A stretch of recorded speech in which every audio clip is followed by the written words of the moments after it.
Everyone, how are you doing tonight? I've decided to go live tonight and try to get the word out, but I don't think that social media is necessarily my strong point, but I do like talking in public, so it'd be lovely if you could join me.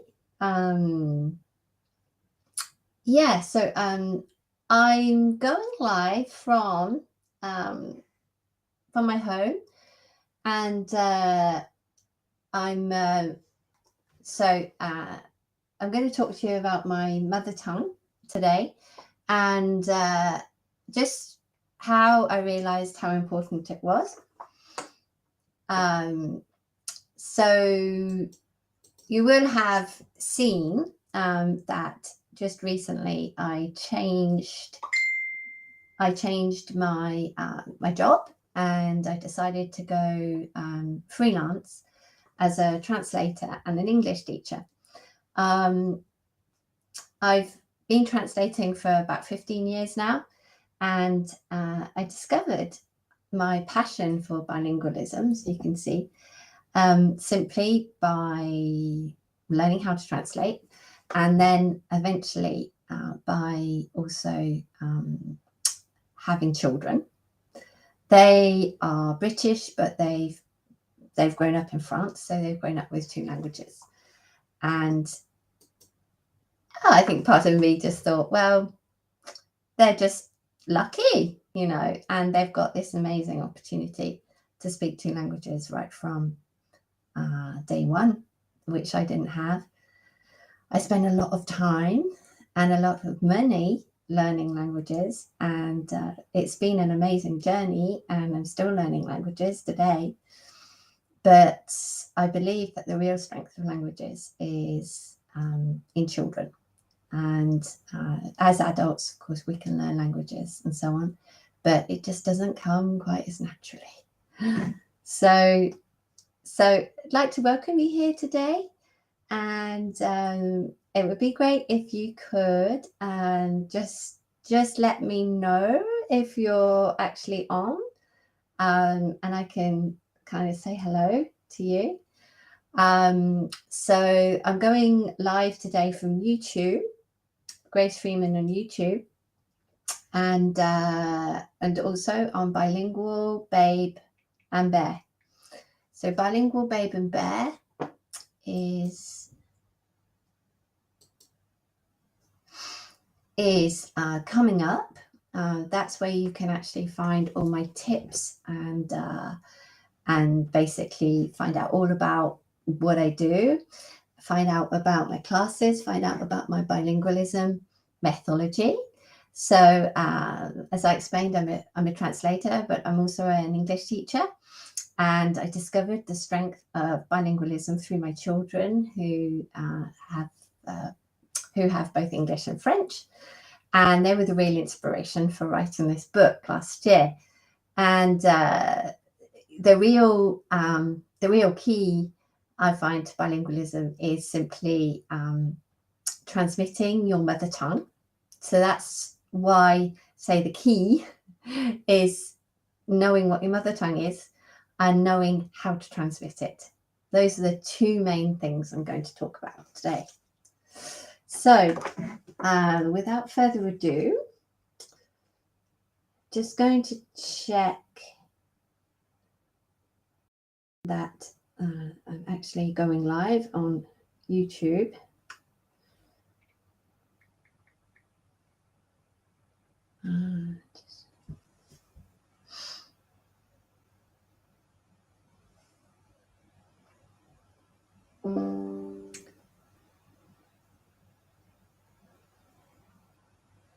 Let's go to my book.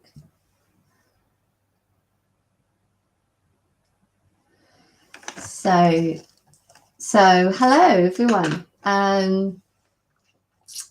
Really glad to be with you today to talk to you about bilingualism and about the importance of your mother tongue.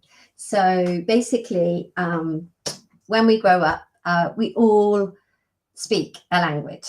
that comes through imitating our parents. We learn about the world around us through basically what our parents show us. Our earliest memories are probably of mum and dad being bounced on their knee, or maybe waiting for brother or sister to come home. Maybe it's with your grandparents, but usually it will be when one person in the family. And the importance for children of being able to understand and be understood is obviously comes through the mother tongue, but it's not just speaking. It's also who you are. It's also, you know, how do you use your hands? How do you communicate with each other, you know, visually, eye contact? How do you say I love you? You know, do you give a hug? Do you salute your elders like this? Do you use a different word? Do you use, nicknames, pet names for those you love? So yeah, basically language is a mixture of what you say and what you do. So yeah, if you're watching, do please let me know that you're here with me. So your mother tongue, there's no real mystery in it.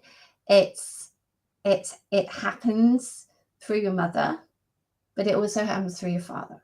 We say mother tongue because traditionally, well, as we know, the baby is most likely to be with the mother for the good first few months of his life or her life, because the mum has those rights in all the countries throughout the world to bring up their child, to have maternal leave and maternity leave, and particularly in Europe, these rights are, enshrined in law. So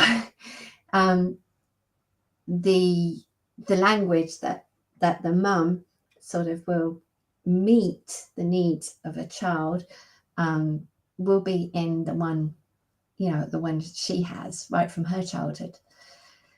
So it should come as no surprise that Nelson Mandela said that the mother tongue, you can speak a different language to someone and it will go to his head. If you speak a person's own language, it will go to his heart. So this is why I call the mother tongue the heart language. And funnily enough, as a mum, I discovered that my mother tongue was just so ingrained in me that you don't even need to think about it. So one of the most difficult experiences of my life was giving birth. And at that time, really your whole energy is just physical and coping. And at that point in time, thinking really doesn't come into it. I discovered that the only language that I could speak was English, even though I had given birth in French hospitals. That's just it. And my husband translated for me because, my mind wasn't engaged. So we could say that mother tongue is one that you speak, you don't even really think about it. It's natural, and it's just part of who you are. The other thing that you should know is that a mother tongue does not necessarily have a good reputation. Very early on, I learned that some languages have just quite simply been abolished or just not encouraged. These languages are sort of pidgin languages. They may be dialects. And because of the need to send children to school, you will send children to school in the language of society. So in countries where there might be 42 different languages, such as an African country, where every tribe sort of has their own language, and that's how they, that's how they recognize each other, essentially, from the village and the language they speak. Well, that language will not be encouraged. And in fact, parents will often change from the mother tongue they're using, even though they might be using it between themselves. They won't speak it with their children because they want them to speak English, such as in Africa, or French, depending on which African country it is, because they need to go to school in that language. So mother tongue, traditionally, in some countries anyway, does not have a good reputation. And we just have to call that the fact that we all need to learn, we all need to, fit into society. But it does mean that some tribes and people have been marginalized because of their language.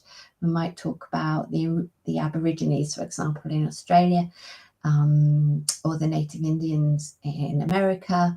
Why don't we just talk about the Welsh? Or we might even talk about the Breton dialect. That's actually a language. There's a small village in Italy, which I learnt about recently, which also speaks its own dialect. Now, normally these dialects are spoken by the older generations, but they're dying out. But when people grow up in these areas where people still communicate on an everyday basis in that dialect, most often these people say, well, that's my mother language, especially if that's the one that their parents talk to them. The place where the disconnect happens, as I said, is when children reach school age and suddenly their parents change language, and the expectations are different. And it's not totally different from what might happen in our countries today. In Europe, I meet a lot of families who may speak English between them. They met in a foreign country. We might be talking about a Chinese person and a Frenchman. And they spoke English as their first language together, but they found that when they came to move to France, that they would more easily speak French to their children because that was their language at school. Nevertheless, the mum would have been speaking to them in Chinese. She would have been bringing them up with the songs and the books that she was brought up with. And I just say, that's you need to do that, and you need to carry it on for as long as possible, because that's the heart language of your child. That's how you're going to bond with your child most easily. That's a bond that will stay your whole life. But it can be hard to carry it on as children, and as indeed us as adults have more languages to cope with. So we will generally find a dominant language tends to take over, the one that's spoken in the community around us. Now, depending on the age, depending on the country that you come from, depending on the sort of context in which you do family, how many languages you speak, the community language will be different. And often people become confused about their mother tongue and the community language because both are spoken in parallel. So the community language is the one that you will speak as let's just say as adults to those around you. And essentially, if you're speaking to your friends that the weekends, at night or whatever, have people over, or you go to the pub, the language that you speak with your peers is generally known as community language. And it's a strong chance that it's not going to be the language you grew up with. The community language simply becomes dominant the moment that your children actually start also socializing with the kids of your friends. Okay, we find that we take our references, we take our cues, social cues, and we take our knowledge of life from those that we spend most time with, right? So if you're spending a lot of time with, say, English friends, English speaking friends, the chances are your children are just going to grow up with English, sort of speaking it on and off with those friends, the children of the friends, and so on, without actually knowing how to read it, how to write it. It's just the community language. And it can dominate so much because basically they're speaking it a lot more with their parents too. So when you're outside, you're with people, you might be in a church setting, it might be a club, it might be a school. So, it might be English school or something on a Saturday. Well, just inevitably your children will come back with it and they'll speak it at home. So some friends of mine told me about how they had been doing languages in Jordan. They're German, and so they would speak German at home. Both of them were German, so that was, that sort of made things easier. But they sent their children to French school. But the reality was the community language was not Arabic, it was English, because they spent a lot of time with other expats like them. That they weren't German, but their children just grew up with English in the community. So much so that they found that at home their children would play in English instead of in German. And that changed for them at around the age of 5 and 6. So we really need to be aware of the fact that children do have this immense capacity to pick up different languages, but it's very easy to forget about the mother tongue and to pass on the rituals, pass on the traditions, and pass on the language that will help them keep connected with their families, because the community language will dominate. Let's now just finish with a little thought. Children, and indeed us, we grow up with different, let's say, messages and different perceptions of what this language is that we talk. So they will actually, they will realize probably from a relatively early age that they sound different when they talk in a different language, and they'll act differently. And that is basically because a language is not just a set of words, it is a culture, it's a reflection of culture, and it's a reflection of mentality. So your child will change, and they will realize, and they may have a reaction against that. And so very often children, you might find your children just not wanting to speak a mother tongue with you, and that is a normal reaction. They, for some reason, decided that that's not the kind of personality they want to have, or they just don't want to seem different from their friends. And this is something which is very much reduced, and the sort of tension that's relieved when we actually take them back to our countries, when they meet their family, their cousins, and so on, so they can see that other children, their peers, are also speaking the mother tongue that they grew up with. So this sort of reaction of wanting of children just really wanting to rebel against the mother tongue of their parents is natural, and I've seen many parents go through it.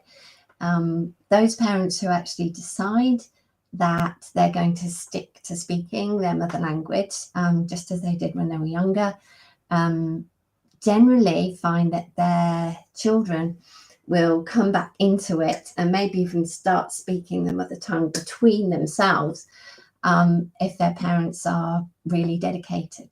But a lot depends on how much time, in terms of percentage, in their week or in their year, they're actually spending with peers of that language. So very soon you will find that the community language will dominate unless you find opportunities like classes with children of the same language, with mixing with families, with your relatives when you're abroad, in that language. And children will therefore disassociate, or sort of refine this personality that belonged to them when they were kids. So yeah, there were many different tips I could give you at home. I mean, when we're talking about 6-7-year-olds, it's just great to listen to music in that language, read books, obviously, with them, books that are suited to their age, playing games in that language. I mean, the one that everyone knows about is, trying to think, is like a flashcards game. I think it might be called, is it Two Ted? So you have a sort of card on your head, and the others have to try and communicate to the person who's got the hard card on their head, they can't see it, that what the word is. So the person carrying the card will have to ask questions, so it's a guessing game. It's a great one to play in any language, obviously. There are other games like Trivial Pursuit that you can play on France or Spain, on the country you come from. And of course, there are all sorts of kind of mobile games that you can play with in different languages. That's all about making captions between yourselves. So you're given like a starter, and then you complete the caption, and the one who's the funniest, you all vote for each other. You can do that in several languages. We've done that in French and English before. And yeah, we enjoy that a lot. So there are different ways of mixing in your mother tongue, but by far the most, I would say, the most effective thing is for both parents to speak that language with their children. The children, when they see their parents speaking that language, they'll want to react, they'll want to get involved, and they might find their parents more receptive to what they need, so they'll use that language. So that's obviously, that's the ideal, when both parents speak the same language. But if we are serious about passing on a mother tongue as mothers or fathers, we will continue talking to our children in that language. And we know that if they still find that their primary needs are being attended to in the mother tongue, they're more likely to use it with you, even though there may be a stage of rebellion. And it depends also how much you're investing in that other language, the subordinate language. Classes, for example, spending time with the grandparents and speaking that language, they are musts if the children are going to grow up fluent in it and feel confident, and have this rounded identity that comes with bilingualism. This is the whole key. It's realizing that our children can really only do as much as we invest in them. So investing in bilingualism is absolutely vital today. Why? Because bilingualism, I believe, is the key to creating harmony in societies. Bilingualism leads to a rounded identity. It helps us understand others, it gives us cultural awareness, and our children and us, as a result, will be able to mix more easily in different countries. So that's what my book, Bilingualism Booster, is about. I will just put up on the screen where you can buy the book if you're interested. The book is available on Amazon, and in fact you can find it in Kindle version, you can find it in electronic version, you can also find it paperback and hardback. on any of the Amazon websites. I'll put up the one how you might get in France, as I think many people might tune in for the replay later. So yes, hello to everyone if you're on the replay. I hope you've enjoyed this live. I certainly enjoyed giving it, and it's a first for me, but I'll definitely be coming back to do this, and probably the next one will be on something to do with trilingualism. I mustn't forget. I said I would tell you all about my bear, Paddington. So Paddington, this is a bit of a story. Paddington normally has a red hat. The reason why Paddington is so important to me is that Paddington comes from Peru, and he ends up in someone's suitcase and is brought all the way over to England and becomes part of a lovely English family. The way that he keeps in contact with the country he comes from and with his family through writing letters. And today that might be email, it might be Zoom, whatever. But he keeps in contact with that lovely place, Peru, he comes from. And that could not have happened without his family, without his aunt. So I always say in bilingualism, we not only need parents, we need bilingual coaches like aunts and uncles, cousins, and so on to keep our children speaking their mother tongue. And that's just what happens with Paddington. He has a lovely aunt who writes to him, sometimes sends him little presents, just to remind him where he's from and that he's not forgotten, and that there's this lovely country which he came from, which he hopes to go back and visit one day. And keeping connection with our home country is just absolutely essential. The kids to feel secure. And so, yeah, as I said, I speak about the mother tongue, the community language. I talk about my bilingualism method, which includes having a bilingual coach, a language teacher. I give lessons myself in Lyon. I'd love to launch at some point an online course on how to encourage bilingualism at home. You can see on the screen how to get Bilingualism Booster on Amazon.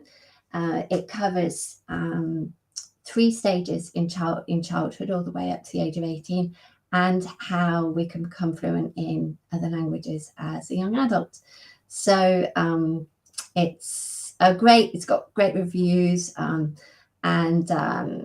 yeah, I should be ordering more because I've sold out of all my paper copies. So do go ahead, get it for yourself, Kindle, electronic version, paperback, and I'd be delighted to sign it if you're around in Lyon at any time.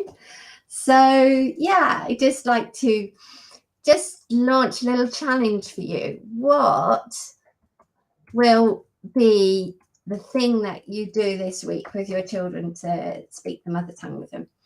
Will it be taking them shopping? Will it be making a cake?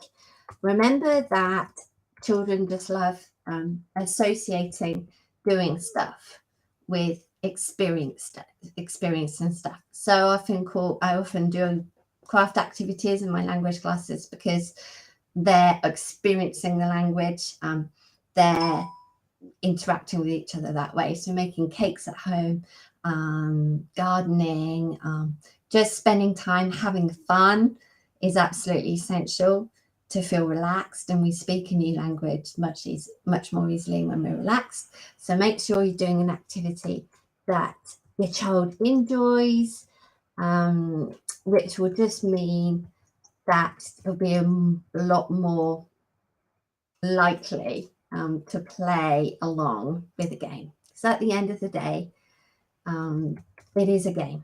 Languages should be game. All the way, really, all the way up to teenage years. And then we start learning about grammar and so on, and we start, learning to read, and we need to understand subtleties. But up to the age of about 11, our minds are still malleable, and the fantastic thing is that kids can easily imitate our accents when they're young. And from the age of about 10 or 11, they start losing that sort of sensitivity in their ear to other sounds, and it's more difficult. So that's why I say speaking the mother tongue, and really, really encouraging it after the age of about 6 is absolutely essential, so that it's ingrained and becomes, and that an affinity is created with that language, so that by the time teenage years come along and our children are much more likely to be influenced by their peers and so on, that they can still remain attached to the mother tongue that they are speaking at home. So that's pretty much all I think I can say to you today. Just let me know in the chat what your activity will be with your children this week in their mother tongue. I'd like to know. I'm always looking for new ideas. Myself, I will probably be looking at photos in English, because my son is away on camp. It's called Classe Découverte. So they're in the mountains with some of his friends. That he'll come back speaking so much French, I know that. But I think to have a really nice snuggle with him, we'll probably look at a few photos.